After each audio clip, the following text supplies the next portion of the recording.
So what would you say is the predominant skill that you would apply if you've summoned energy that you are blocking? What tool is most accessible that you would apply right now when you feel negative emotions, so you realize that you've summoned energy that you're blocking?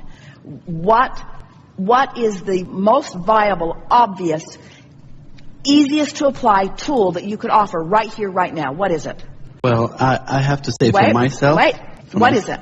Go general. Go general. That's meditation. Meditation is the goingest, generalist thing that you can do. And that's what has been working for me. I've been meditating but daily. You can't meditate while you're driving, and you shouldn't meditate while you're walking down the street, and it's not nice to meditate when you're in conversation with somebody. In other words, but you could go general.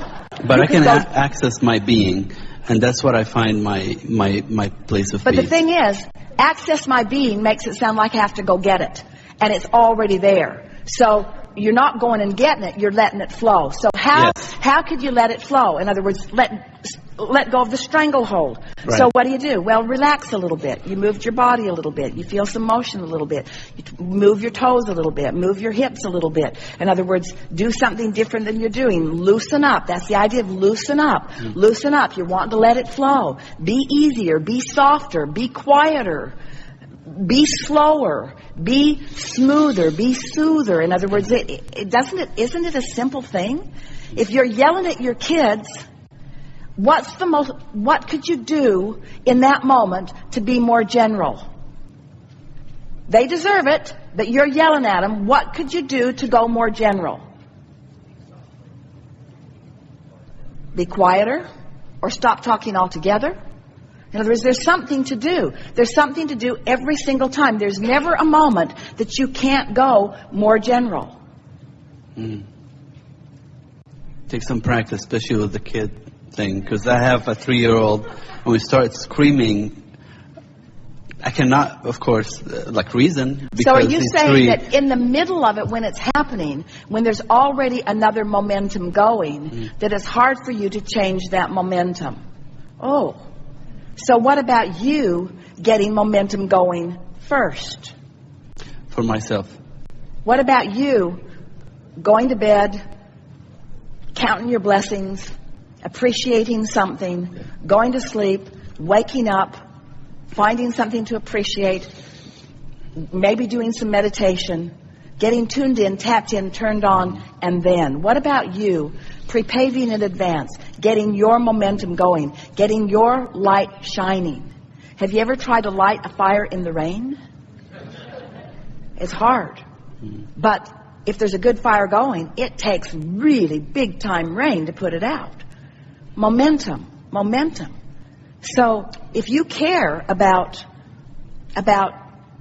your life or about how you're impacting others, then you want to get your momentum going when it's easiest. Don't do your thinking in the middle of a problem. Do your praying from appreciation, not from need. Do your thinking from acknowledging the value, not from finding the problem. In other words, perpetuate the beneficial things that you want to perpetuate by looking at them, by getting on the website for healthy animals, by sending pictures through Facebook and email of beautiful things, of making your scrapbooks and your creation boxes of the things that you desire that feel good when you look at them, by listening to the things that feel good when you hear them and speaking the things that feel good when you say them. Get your momentum going, because you had it going when you were born, and you lost it a little bit here along the way, but you parlayed it into greater and greater movement by asking for more and more and more. You are all standing in a place of much greater capacity for bliss and allowing this energy to flow than you were the day you were born, even though you were pure in your vibration the day you were born. Because life has caused you to ask. It's caused you to summon energy that now you want to allow to flow, you see. And you have the ability to do it. You have the tools. You know what to do. You know how to go general. You know how to make a list of positive aspects. You know how to back off. You know how to step out of an argument because it's just going to get worse. You know how to change the thought in the early subtle stages before it burns a hole in your clothing. You know how. You know what to do. It's just a matter of applying it, you see. Yes. Do you believe that you were source energy before you came into this body? Do you accept that you are an extension of it now? Do you think source revels in everything that you live now? Do you think source is involved in what you are doing now? Do you think the progress that you make in terms of expansion of beauty or improvement that makes you feel happy, do you think source is interested in that? Do you think that there's ever a moment in your life experience that source is not intimately intertwined with you? Do you? Sometimes you do, when you're feeling negative emotion. But it's not because source isn't there for you. It's because you're not there for you. Source isn't missing. You're just on a different wavelength, you see. Now you know what to do. This has been the most interesting day that we've experienced for these reasons. You're intense, which means you have strong wanting. You're patient, which means you're willing to listen to the long version. You're intuitive, which is what brought you to this gathering today. You're aware. That's why you felt energy moving through you in stronger ways. You're queued up for self-realization that when others watch it happen will be pleasing to you, maybe not to them, but will be pleasing to you for this reason. We've been talking about energy. We've been talking about source. We've been talking about God. We've been talking about emotions. We've been talking about energy. We've been talking about flow. We've been talking about stifling and blocking. We've been talking about flow. But now we want to talk about cars. We want to talk about houses. We want to talk about lovers. We want to talk about mathematical equations. We want to talk about science. We want to talk about invention. We want to talk about creation. We want to talk about musical projects. We want to talk about books that you are writing. We want to talk about children that you are playing with and that you are raising. We want to talk about relationships that you are forming. We want to talk about the beautiful things in the world that you are attracting to you.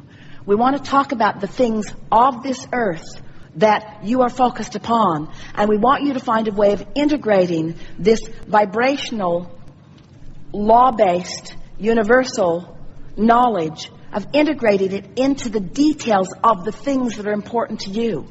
We want to talk about your influence in your team winning. We want to talk about your reveling in the choir that the kids at your school are singing. We want to talk about the joyful things that your world is about. We don't want to distract you from the details of this physical life. We don't want to distract you from the food that you are eating or from your bodies that you are molding into the look and feel that you want.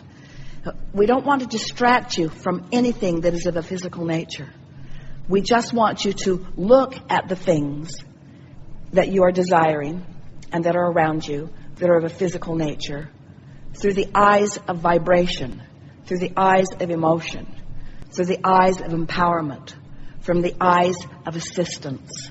We want you to allow yourself to integrate the broader perspective of source into the details of your life.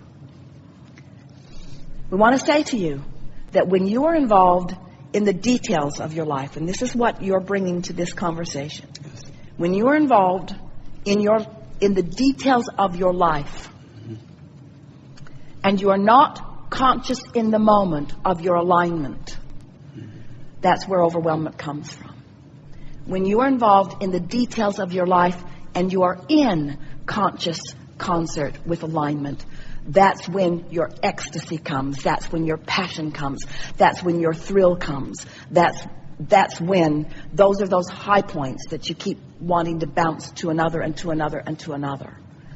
In other words, there is no aspect of your life that will not be immediately enhanced by your conscious awareness of these things that we've talked about here today. So yes, you are physical and you are beautiful. And your homes are magnificent and becoming more so. And your inventions are becoming more, and your life is becoming more delicious. And your ability to interact and interface with one another is becoming smoother and more as you want it to be every single day. But if you extract from the equation of the life that you're wanting to live the vibrational basis of it, then you have no power or control.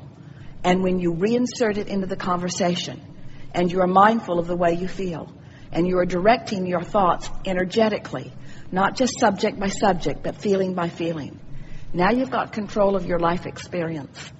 And you will shine a light all around you that others will flock to, asking you continually, what is it that you know that I don't know? And your answer will be general. You will say, I've discovered that life is supposed to be fun, and that it can be if I will allow it. I've discovered that all people are good, and the best of them will come to me if I will allow it. I've discovered that there's nothing that is big enough that deserves my attention at pushing against, and that every time I let something be big enough that I push against, I slow myself down, I shoot myself in the foot, I diminish my joy, and I waste my moment in time. And if they ask further, if they say, well, how is it that you know these things? Say to them, it came natural to me. Once I got a glimpse of it, I remembered that I knew it when I was born. It's a dream that I believe that I knew. I think it is the reason that I came forth. I do not believe that I came forth to struggle or to suffer. I believe that I came forth to revel in the living of life. I believe that I've been given the free will to make my choices about life.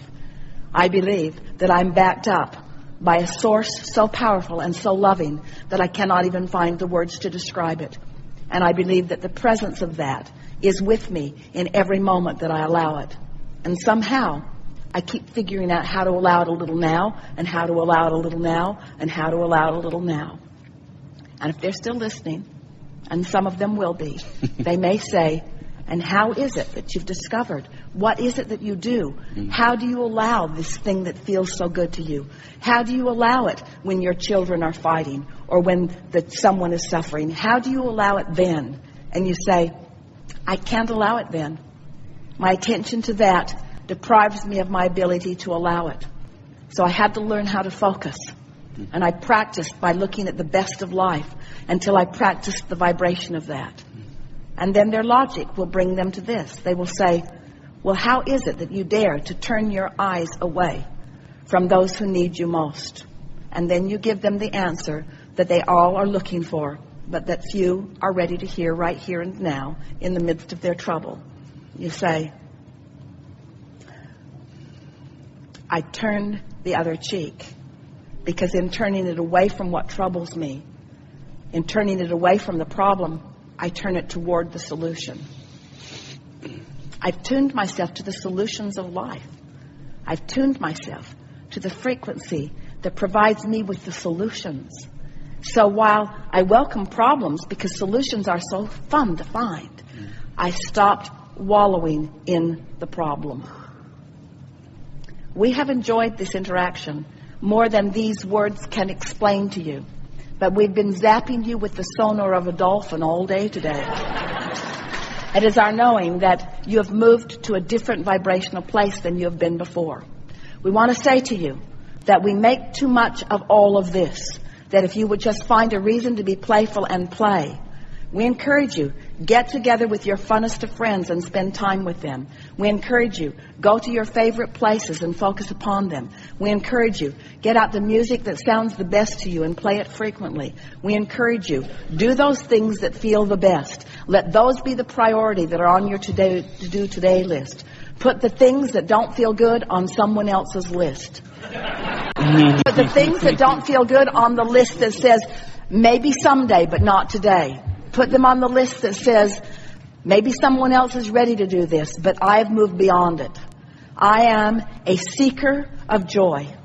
Today, no matter where I go, No matter what I'm doing and no matter who I'm doing it with, it is my dominant intent to look for what I'm wanting to find, to look for those things that feel the best.